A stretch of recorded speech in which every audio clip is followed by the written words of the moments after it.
You guys surprised to see me up here? So am I. I actually asked to do this. I like self-punishment, I guess. I asked to speak a message. I wasn't quite sure how I was supposed to do it, so I kind of talked to Tag and Tara a little bit and said, hey, here's what I'm feeling. Here's what God's shown me. Can I help? Tara, you've got 2 sermons coming up. Can I help with one of them, or can I do it? What do you think? And then she and I kind of landed on, I should probably say it because it's my experience. It's what God's speaking to me. And then I was going to do that next week. We were going to have all week to get together, and about 7:15 this morning, it changed to today. So it is going to be a wild ride, but your bulletins do have my notes in them that we prepared this morning at about 7:18. And then the front picture was something that had been shared on Facebook, and I sent it to her. So, somewhat short history about why I am up here. So our family has experienced some pretty significant trauma, and it's not my testimony to give. It will be, it is, but it's my marriage testimony. And so that will be a testimony that I give with my husband. When he's ready to do that, it's not his testimony, it's not mine, it's ours. And so I'm not going to get into details, but as far as what you can imagine, aside from death in a marriage, we have experienced that in the last couple years. It has been horrendous, and it's been just chaos, and people talk about their lives being shattered, and shattered kind of implies pieces. There were no pieces. This was dust, and God's really good at using dust. He created men out of dust. He created life out of dust. And that's what he's doing with my marriage and with our lives. So as I was walking through some of those harder parts, God just kept showing me different things in his word that I could apply directly to my life and immediately to my life. One of those things is what I'm going to talk to you guys about today. And it's about Lazarus being raised from the dead. And do you guys know the shortest verse in the Bible is Jesus wept?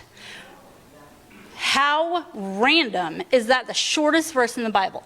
But I truly believe, after what I've been through, that Jesus wept is the shortest verse in the Bible because he wants it to be memorable. He didn't give a long explanation about Jesus wept because of this, that. No, it's just Jesus wept.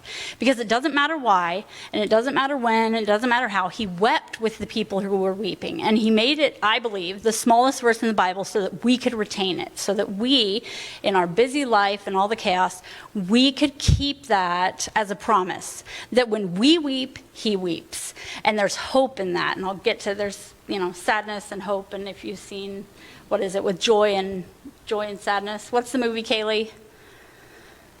What? Inside Out.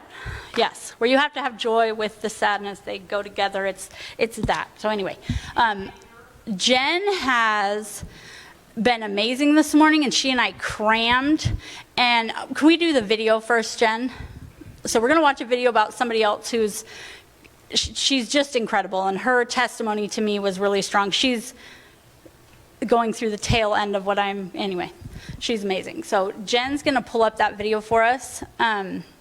It's a 3-minute video. Hang in there, though, because I promise it applies. It's not just a pretty lady talking.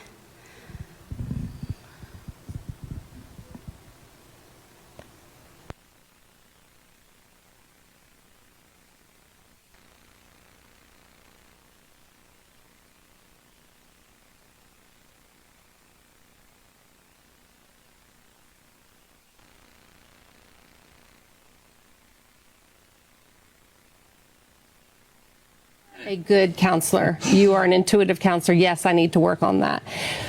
But forgiveness? Absolutely not. I don't know how the story is going to turn out yet. I don't even think that he's sorry. I don't even think that it's going to be possible for us to reconcile. And I'm not done hurting.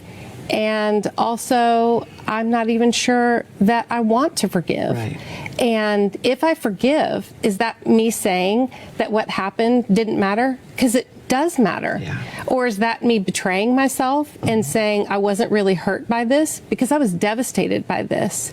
And so if I forgive, doesn't that mean that at that point I'm saying it's okay? It wasn't okay. And so no, I remember looking at my counselor saying, absolutely not. I'm not going to work on forgiveness. And that's when he looked at me and said, okay, Lisa, let's just start with the pain. Let's just start with your pain.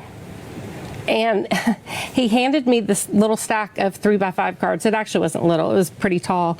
And he said, just start writing how you were hurt.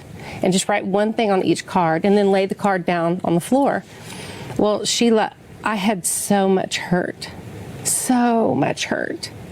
And so finally, when I'd written the very last thing down, I really couldn't think of another thing. I looked, there were cards all over the floor.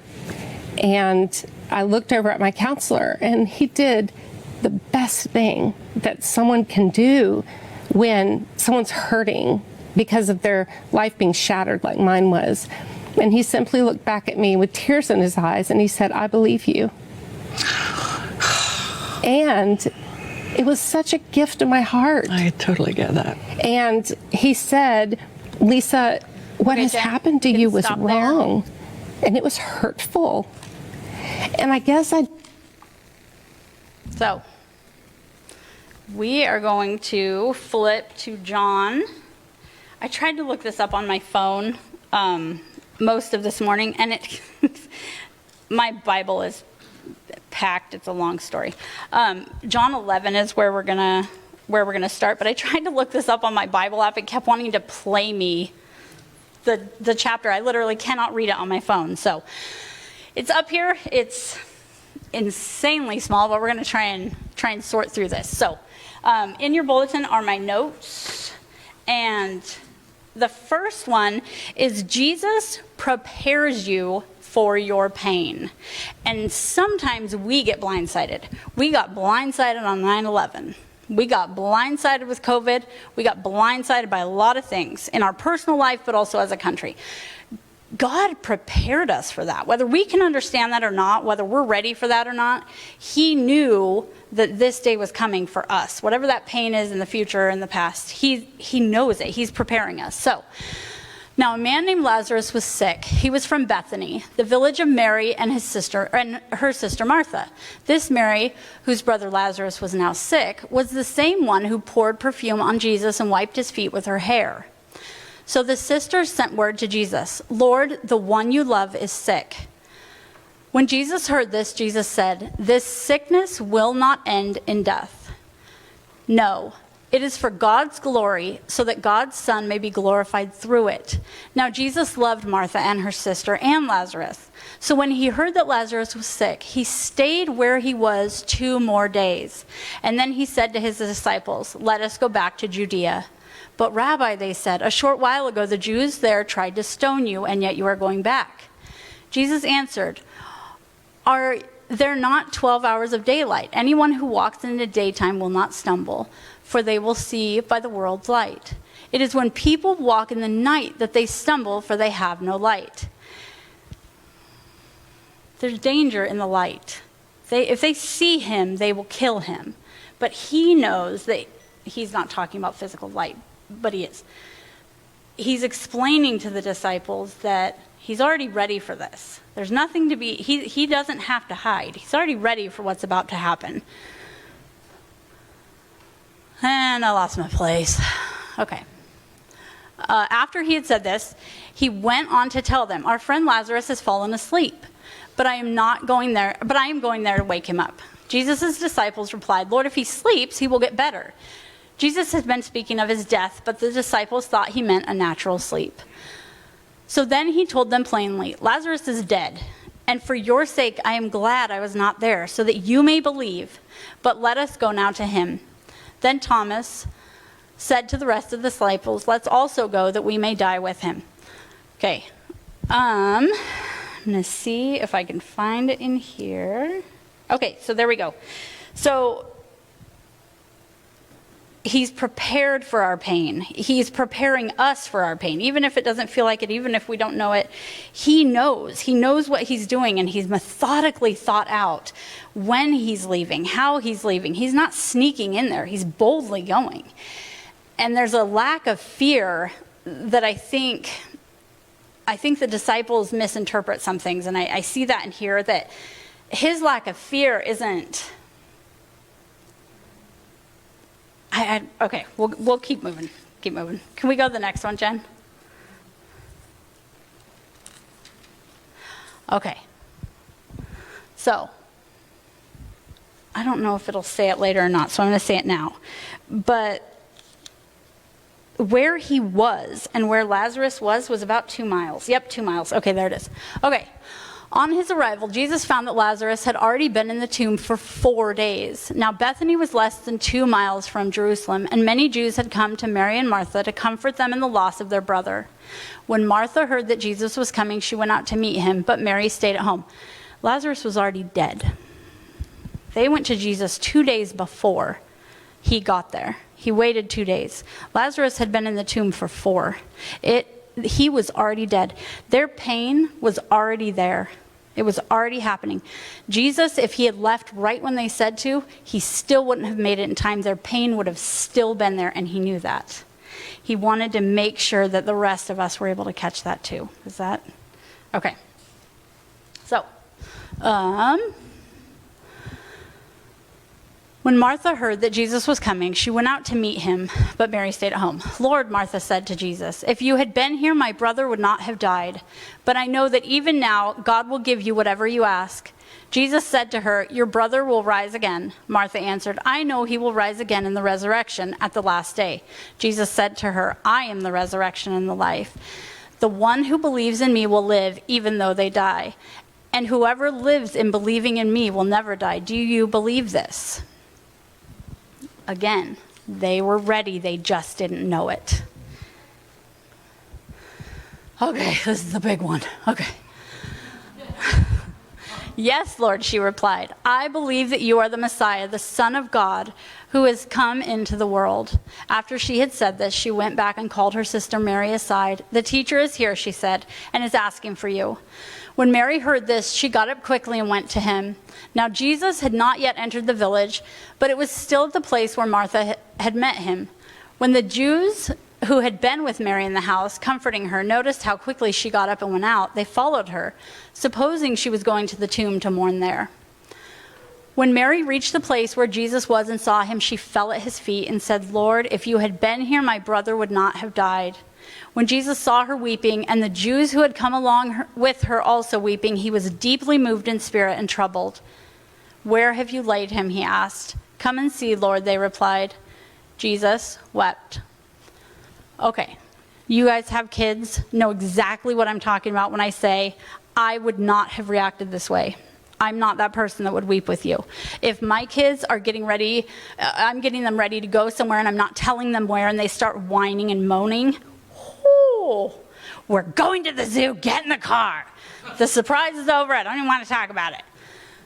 That is not how Jesus handles things, right? He knows that all that they're feeling, all that pain, all that agony, that something incredible is about to happen, and he's going to do it, and he's prepared them, and they're still not quite seeing it, and he's trying to tell them, and then he, instead of getting frustrated, instead of brushing past their pain, he joins them in it. And I'm telling you guys, when you go through moments of deep pain and you know that God's with you, he has to be, he's been with you through all these other things. You know he's there, but you can't see him. He's joining you. It's okay to be in that pain. It's okay to be in that moment. That he's not wishing you would brush it aside. He's not wishing you would just get over it. That he's joining you in that. He's weeping with you. And he put a verse in there that's 2 words so that we can remember that he will join us in our pain. He will join us in our joy. But man, even when he knows the good that's about to come, he will still take the time because he loves us so much. Then the rest of the Jews said, see how he loved him? But some of them said, could not he be who opened the eyes of the blind? man have kept this man from dying? Jesus, once more, deeply moved, came to the tomb. It was a cave with a stone laid across the entrance. "Take away the stone," he said. "But Lord," said Martha, the sister of the dead man, "by this time there is a bad odor, for he has been there 4 days." Then Jesus said, "Did I not tell you that if you believe, you will see the glory of God?" I said that kind of snotty. I guarantee Jesus didn't talk like that. Sorry. So they took away the stone. Then Jesus looked up and said, "Father, I thank you that you have heard me. I knew that you always hear me, but I said this for the benefit of the people standing here, that they may believe that you sent me." Then he said this. Jesus called out in a loud voice, "Lazarus, come out." The dead man came out, his hands and feet wrapped with strips of linen and a cloth surrounding his face. Jesus said to them, "Take off the grave clothes and let him go." So, Jesus prepares us for our pain, and Jesus is present for our pain. He joins us in it. He is not intimidated by the things we're going through. He's not intimidated that he's prepared us for it and gotten us ready for it, and it still hurts. It's okay. But he also wants to help us pass through our pain. When we are in pain, as a country, as a family, as a person, that is not where we are meant to live. This is not going to be an easy world, but that is not God's purpose for us here, is to live in suffering. So if you guys are going through something, you're going through it. Don't stay there. Don't live there. God has so much compassion for what we're going through, and he wants to guide us through it. So it was actually Ken, when he and his wife were standing up here and her health was deteriorating, and he said, "There has never been an easier time to be a Christian." And that resonated so deeply with me, because it was easy. When you're shattered like that, you have to hang on to something. And I encourage you, if you've never grabbed a hold of God, do it. As you're going through things that are deep and that are painful and that you can't see your way out of, grab onto God. Just blindly grab onto him, because he's there and he wants to help you pass through this. So I love you guys. I have no authority to be saying any of this. I did not go to college. I did not go to nothing. I went to the School of Hard Knocks. And when I asked about doing this sermon the next day, there was a voice that hit me with this, "Who do you think you are to ask to speak?" And I spent the day dwelling on, who do I think I am? Because I know that thought wasn't from God. So who do I think I am? And I'm your sister, and I'm your friend, and you guys are my family, and I love you. And I am so grateful to be here with you. And thank you for letting me share. And you guys get to go to lunch a little early, it looks like. So have a great day. Let me pray. So the one was Jesus prepares for our pain. 2 was that he is present for our pain. And 3 was he helps us pass through our pain. All right, I'll pray, and you guys are welcome to head to whatever you're doing next. I thank you, Lord, for your love for us. I thank you that even when we experience devastation, that you have a plan and a purpose for that, Lord. And I thank you so much for weeping with us. I thank you for being there. I thank you for not brushing aside our pain, but joining us in it, Lord, and validating what we've been through. I thank you so much, God, that this world isn't just pain, but that when it does happen, we know we can count on you. We can grab a hold of your lifeline, and that you will hold us up. I thank you so much, Lord, for the opportunity to be here. I thank you for this family. I thank you for the strength and support that they have for each other. And I just pray, Lord, that they have a great week. We all have a great week. I pray for Tara's health. And I just pray that you lift her up. In Jesus' name, amen.